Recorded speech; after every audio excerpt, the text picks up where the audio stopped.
بسم الله الرحمن الرحيم الحمد لله وحده والصلاة والسلام على من لا نبي بعده أما بعد فأعوذ بالله من الشيطان الرجيم بسم الله الرحمن الرحيم لن ينال الله لحومها ولا دماؤها ولكن يناله التقوى منكم كذلك سخرها لكم لتكبروا الله على ما هداكم وبشر المحسنين وقال النبي صلى الله عليه وسلم الكيس من دان نفسه وعمل لما بعد الموت والعاجز من أتبع نفسه هواها وتمنى على الله أو كما قال عليه الصلاة والسلام. Mes chers frères, d'abord remercions Allah subhanahu wa ta'ala. Allah subhanahu wa ta'ala nous a donné comme dîn le dîn et islam. Ce dîn, dans sa totalité, est basé sur le monde invisible. Le dîn et islam, sa fondation même, c'est de croire au monde invisible. Et proportionnellement à notre certitude sur le monde invisible, alors il y aura l'aide de la part d'Allah subhanahu wa ta'ala. Il y aura l'aide de la part d'Allah subhanahu wa ta'ala. C'est pour ça que dans le Coran, à maintes reprises, Allah subhanahu wa ta'ala nous interpelle, nous parle du Jannat, nous parle du Jahannam. Allah subhanahu wa ta'ala nous parle des actions qui vont emmener l'aide d'Allah, des péchés qui vont emmener la colère d'Allah subhanahu wa ta'ala. Allah nous parle des peuples passés.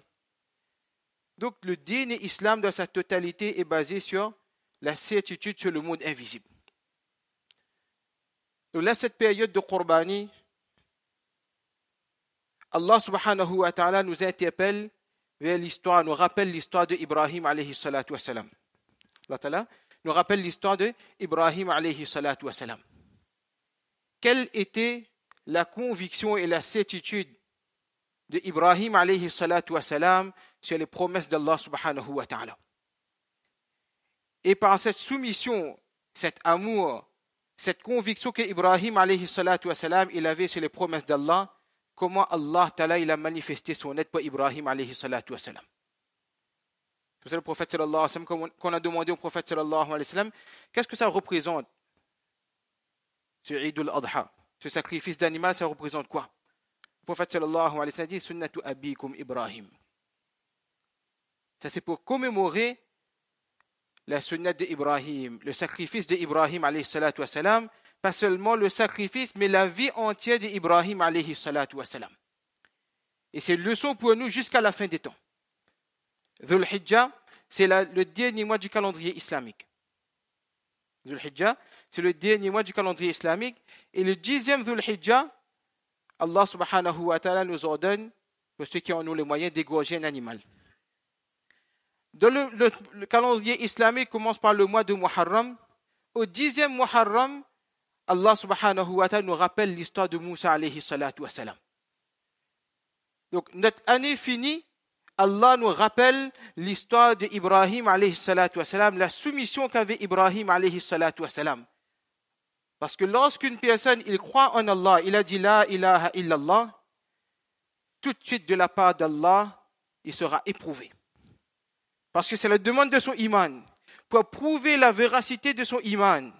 Et pour montrer à l'humanité entière la force de iman du croyant, Allah, il va faire passer ce croyant différentes épreuves. Comme Ibrahim alayhi salatu wa salam. C'est ça qui va montrer à l'humanité entière la valeur de la foi. La valeur de la certitude en Allah subhanahu wa ta'ala. La valeur de la certitude sur les promesses d'Allah subhanahu wa ta'ala. Ibrahim alayhi salatu wa salam, Allah ta'ala lui ordonne de laisser sa famille à Makkah Mukarrama.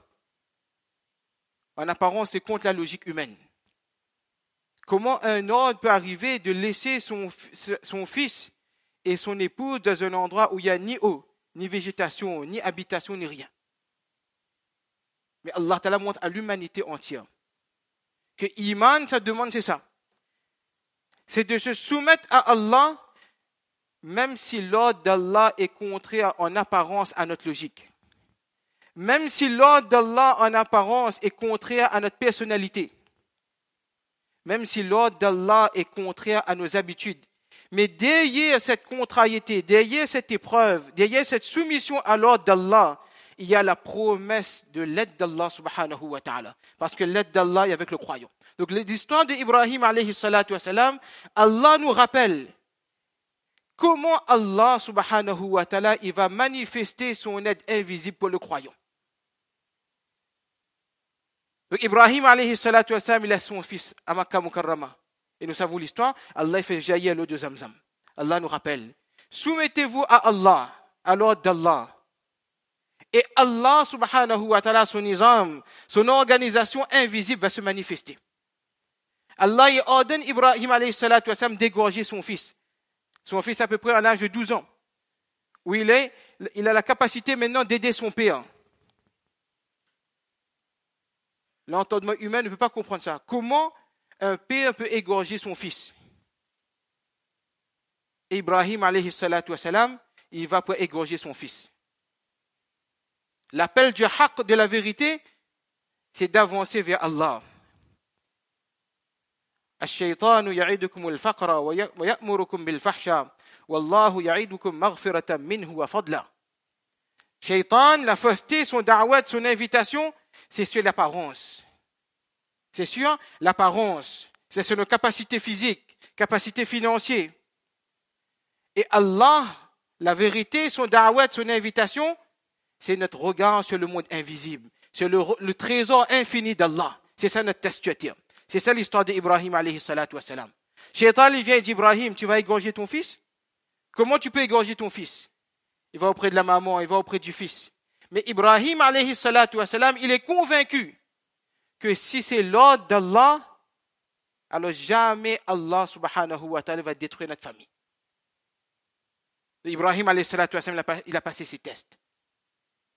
Quand Ibrahim alayhi salatu wa salam, il a passé ses tests, là où l'humanité entière dit que Ibrahim il va échouer, était jeté dans le feu. Son père, sa tribu est contre lui. Tous les moyens de destruction d'une personne est présente.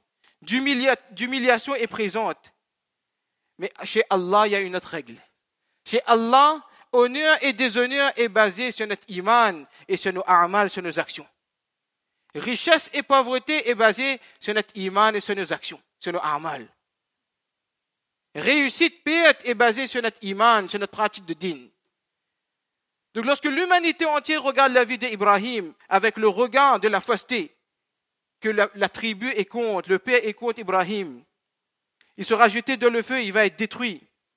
Il va égorger son fils, il n'y aura plus de continuité de sa progéniture. Allah subhanahu wa ta'ala dit وَإِذِ ابْتَلَى إِبْرَاهِيمَ رَبُّهُ بِكَلِمَاتٍ فَأَتَمَّهُنْ قَالَ إِنِّي جَاعِلُكَ لِلنَّاسِ إِمَامًا. L'appel du Créateur des cieux et de la terre, c'est quoi? Oh Ibrahim, on t'a testé, on t'a éprouvé à différents niveaux et tu as passé à tous tes tests. Maintenant, qu'est-ce qu'on va faire de toi, oh Ibrahim? Inni ja'iluka linnasi imama. Oh Ibrahim, on va te faire un guide maintenant pour l'humanité entière. Ça, c'est l'appel du haqq. Et c'est ça qu'Allah Ta'ala nous interpelle jusqu'à Qiyamat. Que si le croyant, il veut l'aide d'Allah, si le croyant, il veut rester la tête haute sur terre, en étant représentant d'Allah sur terre, en étant représentant de Rasulullah sallallahu alayhi wa sallam sur terre, alors qu'est-ce qu'il faudra faire? Il faudra sacrifier sa personne pour Allah. Il faudra être prêt à se soumettre à Allah et à son prophète sallallahu alayhi wa sallam. Puis Allah subhanahu wa ta'ala, il remplira sa promesse de l'aide invisible pour le croyant. Allah ta'ala, il remplira sa promesse de l'aide invisible pour le croyant. Inna lanansuru rusulana walladhina amanu fil hayati dunya wa yawma yaqumul ashhad. Promesse d'Allah.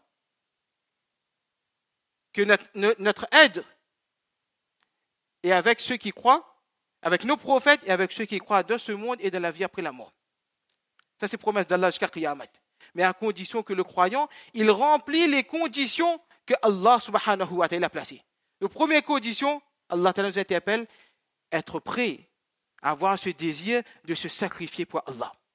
Et le Qurban, là, c'est un signe que nous aimons Allah. À une période où tout le monde parle de la crise financière, pas de travail, etc. En cette période de Qurbani, quand on regarde autour de nous, ça nous fait plaisir de voir des personnes qui achètent des animaux. Nous-mêmes, on connaît les prix. Peut-être on peut dire que c'est exagéré. Mais non, mes frères. C'est un signe de notre amour pour Allah. Là où l'humanité entière est en train de crier à propos de la crise, qu'il ne peut pas payer ça, il ne peut pas payer ça, il ne peut pas finir ses mois. Le croyant dans cette période, qu'est-ce qu'il fait? Il choisit un animal pour offrir à son Créateur. Il est prêt à dépenser des milliers et des milliers d'euros pour satisfaire qui? Pour satisfaire son Allah. Allah, il appelle l'humanité entière. Regardez, c'est quoi la force de Iman? Regardez, c'est quoi la force de ce croyant? Et regardez l'amour de ce croyant pour son Rabb. Il est prêt à sacrifier pour Allah. Il est prêt à sacrifier des dizaines de milliers d'euros pour sacrifier son animal pour Allah. Et de cette viande, qu'est-ce qu'il fait? Il partage aux pauvres, il partage à ses amis. Il y a certaines personnes qui ne gardent même pas un morceau de viande pour eux. Il sacrifie l'animal, c'est un ordre d'Allah. Il a dépensé des dizaines de milliers d'euros. Maintenant, il donne cet animal à telle personne, tel institut pour nourrir les étudiants, etc., etc. Ça, c'est le signe de notre amour pour Allah subhanahu wa ta'ala. Au premier mois de l'année, Allah ta'ala nous interpelle de l'histoire de Moussa alayhi salatu wa salam. Moussa alayhi salatu wa salam, il va à une époque où Pharaon, il se dit, Dieu sur terre. Il a pris les Bani Israël. Allah il ordonne Moussa alayhi salatu wa salam de prendre les Bani Israël. L'histoire est longue, jusqu'à ce que Allah ta'ala ordonne Moussa alayhi salatu wa salam de partir avec les Bani Israël. Arrivé à un endroit, la mer est devant et l'armée de Pharaon est derrière. Il dit, oh Moussa, où tu nous emmènes? C'est la catastrophe. Mais Moussa alayhi salatu wa salam, il s'est soumis à l'ordre d'Allah. Que c'est l'ordre d'Allah de venir ici, même si nos yeux peuvent voir la catastrophe devant la mer, mais derrière l'armée. Mais Allah, par son qudrat, Allah, par son pouvoir, Allah subhanahu wa ta'ala nous sauvera. Et qu'est-ce qu'Allah fait? Allah a ouvert les chemins. Donc mes chers frères, l'histoire de Qurbani, surtout à cette époque où le musulman dans le monde entier, on voit comment le musulman il est malmené dans le monde entier. Mais le croyant, il a espoir sur son Rabb. C'est ça l'histoire du Qurbani. Il a espoir sur son Allah, que Allah c'est lui le juste. Et jamais Allah n'abandonnera le croyant. Parce que promesse d'Allah, inna lanansuru rusulana walladhina amanu. L'aide d'Allah est avec le croyant. Mais la question c'est, moi en tant que croyant, est-ce que je remplis les conditions qui ont été posées par Allah subhanahu wa ta'ala? L'aide d'Allah est là. C'est pour cela, mes chers frères, on va égorger l'animal. On est dans l'ambiance de Qurbani, mashallah. Les enfants sont dans l'ambiance de Qurbani.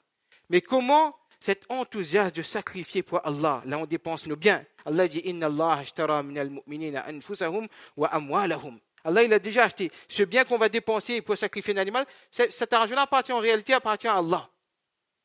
Mais Allah, il veut de nous également un sacrifice physique. Parmi les sacrifices physiques, mes chers frères, Ibrahim, alayhi salatu wassalam, il a construit la Kaaba. C'était la première maison qui a été édifiée pour l'adoration d'Allah. Mais c'est de la responsabilité du croyant. Comme Ibrahim, alayhi salatu wassalam, il a édifié la Kaaba, il a fait i'lan à l'humanité entière de venir pour le Hajj. De la même manière, nos masajid également, c'est de la responsabilité du croyant de faire ta'mir, de rendre la masjid vivante. Pas juste pour les 5 salats, mais le croyant lui-même, dans sa demande de iman, c'est de donner du temps à la masjid. C'est notre forteresse la masjid. D'encourager nos jeunes de donner du temps à la masjid. Innama ya'muru masajid Allahi man amana billah. Lorsqu'on va entretenir la masjid, on va donner du temps à la masjid. Iman, il forme dans la masjid. Yaqin, notre certitude en Allah, il forme dans la masjid. Donc le Qurbani, c'est une ambiance pour nous rappeler de l'histoire d'Ibrahim, également de mettre en place les actions que Ibrahim alayhi salatu wassalam, il avait mis en place. Entre autres, parmi ces actions, c'est d'établir la masjid, d'entretenir la masjid, de faire ta'mir, de rendre la masjid vivante. Donc Allah subhanahu wa ta'ala nous tawfiq, inshallah, de comprendre les leçons à travers l'histoire d'Ibrahim alayhi salatu wassalam. Allah ta'ala nous tawfiq, inshallah, d'augmenter de nos sacrifices, de notre enthousiasme, de notre soumission à Allah subhanahu wa ta'ala et de s'entraider mutuellement à cette soumission à Allah subhanahu wa ta'ala. Wa akhiru da'wana, alhamdulillahi rabbil alamin.